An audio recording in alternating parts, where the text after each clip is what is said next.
Hello বন্ধুরা, জলমলে আলোর মাঝে একটি মিষ্টি মুখের আগমন। মাত্র 3 বছর বয়সে যিনি মন জয় করে নিয়েছেন কোটি দর্শকের। আজ আমরা জানবো সেই ছোট্ট দেখি কিভাবে চলচ্চিত্রের এক অবিচ্ছেদ্য অংশ হয়ে উঠেন, তার শুরু থেকে বর্তমানে সব বিস্তারিত তথ্য। তো বন্ধুরা, ভিডিওটি শুরু করার আগে তোমাদের কাছে ছোট্ট একটি অনুরোধ, তুমি যদি আমার চ্যানেল নতুন দর্শক হয়ে থাকো তাহলে ভিডিওতে লাইক দিয়ে চ্যানেলটি সাবস্ক্রাইব করে পুরো ভিডিওটি দেখতে থাকো। তো বন্ধুরা, আর দেরি না করে মূল ভিডিও শুরু করি। দিঘির পুরো নাম প্রার্থনা ফারদিন দিঘি। তিনি জন্মগ্রহণ করেন 2003 সালে 14 অক্টোবর। জন্ম থেকেই তিনি পেয়েছেন একটি সিনেমাটিক পরিবেশ। তার বাবা সুমন ঘোষ এবং মা দিলারা হান্নান দুজনে ছিলেন জনপ্রিয় অভিনেতা অভিনেত্রী।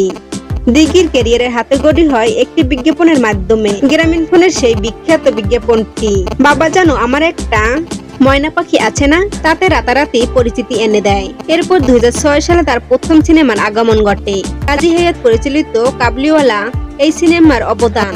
এই সিনেমার অনবদ্য অভিনয়ের জন্য মাত্র 4 বছর বয়সে তিনি জিতে নেন জাতীয় চলচ্চিত্র পুরস্কার। এটি একটি রেকর্ড। এরপর 2007 সালে চাচ্চু এবং 2008 সালে এক টাকার বউ সিনেমার জন্য তিনি এই পুরস্কার অর্জন করেন। মোট 3 বার দিঘি জাতীয় চলচ্চিত্র পুরস্কার পেয়েছেন। মোট 3 বার দিঘি জাতীয় চলচ্চিত্র পুরস্কার পেয়ে বাংলা সিনেমার ইতিহাসে এক অনন্য নজির স্থাপন করেন দিঘি। 2010 সাল পর্যন্ত একটানা 30টিরও বেশি সিনেমায় অভিনয় করেছেন দিঘি। তার মিষ্টি হাসি, সাবালিক অভিনয় এবং বিশেষ করে শাকিব খান ও ডিপজলের সাথে তার জুটি ছিল দারুণ জনপ্রিয়। কিন্তু তার এই বর্ণিল ক্যারিয়ারে নেমে আসে অন্ধকার। 2012 সালে তার মা জনপ্রিয় অভিনেত্রী দিলারা হান্নান মারা যান। এই ট্র্যাজেডি তাকে সাময়িকভাবে চলচ্চিত্র থেকে দূরে সরিয়ে দেয়। মা হারানোর পর বাবা সুমন ঘোষ তাকে মনোযোগ দিতে বলেন পড়ালেখায়। তিনি স্মার্টফোর্ড স্কুল ও কলেজ থেকে সফলভাবে মাধ্যমিক ও উচ্চ মাধ্যমিক পাশ করেন। পরবর্তীতে একটি বেসরকারি বিশ্ববিদ্যালয়ে তিনি উচ্চশিক্ষা গ্রহণ শুরু করেন। এই বিরতি ছিল তার জীবন ও ক্যারিয়ারের জন্য এক নতুন মোড়। সময়ের চাকা ঘুরতে থাকে আর সেই ছোট্ট দেখি পরিণত হন এক তরুণীতে। তাকে আবারও বড় পর্দায় দেখার জন্য অপেক্ষায় ছিলেন। 2019 সালের শেষের দিকে ঘোষণা আসে দিঘি ফিরছেন, তবে এবার শিশু শিল্পী হিসেবে নয়, একেবারে নায়িকা হিসেবে।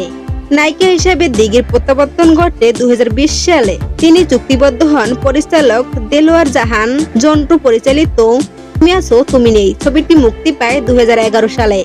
এরপর তিনি আবারও মনোযোগ দেন ওয়েব প্ল্যাটফর্মে, বিশেষ করে শেষ চিঠি এর মতো ওয়েব ফিল্ম এবং বঙ্গবন্ধু শেখ মুজিবুর রহমানের বায়োপিক মুজিব একটি জাতির রূপকার সিনেমায় অভিনয়ের সুযোগ পান। এই ছবিতে তিনি বঙ্গবন্ধু সহধর্মিণী বেগম ফজিলাতুন্নেছা মুজিবের কিশোরীবেলা চরিত্রে অভিনয় করে ব্যাপক প্রশংসা কুড়িয়েছেন।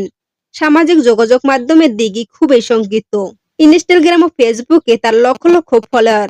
ফ্যাশন ও লাইফস্টাইল নিয়ে করা তার পোস্টগুলো নিয়মিতই থাকে আলোচনায়। তরুণ প্রজন্মের কাছে তিনি এখন একজন স্টাইল আইকন। বর্তমানে দিঘি চলচ্চিত্রের পাশাপাশি বিজ্ঞাপন ও মিউজিক ভিডিওতেও সমানতালে কাজ করে যাচ্ছেন। তার হাতে রয়েছে বেশ কিছু নতুন সিনেমা ও ওয়েব সিরিজের কাজ, যা মুক্তির অপেক্ষায়। ছোট্ট দিঘি থেকে আজ পরিণত নায়িকায়। তার এই পথ চলা সত্যি অনুপ্রেরণামূলক। আশা করি বাংলা চলচ্চিত্রকে তিনি ভবিষ্যতে আরো অনেক ভালো কাজ উপহার দিবেন। শিশু শিল্পী হিসেবে পাওয়া 3টি জাতীয় চলচ্চিত্র পুরস্কারের রেকর্ডকে তিনি নায়িকা হিসেবে ছাড়িয়ে যাবেন, সেই অপেক্ষায় রইল দর্শক। কেমন লাগলো দিঘির জীবনী কাহিনী অবশ্যই সেটা কমেন্ট বক্সে জানাবেন। আর ভিডিওটা যদি তোমাদের কাছে ভালো লেগে থাকে তাহলে অবশ্যই ভিডিওটা বেশি বেশি বন্ধুদের মাঝে শেয়ার করে দিও। আর এরকম ধরনের তারকাদের ভিডিও পেতে আমাদের চ্যানেলটি সাবস্ক্রাইব করে আমাদের চ্যানেল সাথেই থাকুন। ধন্যবাদ।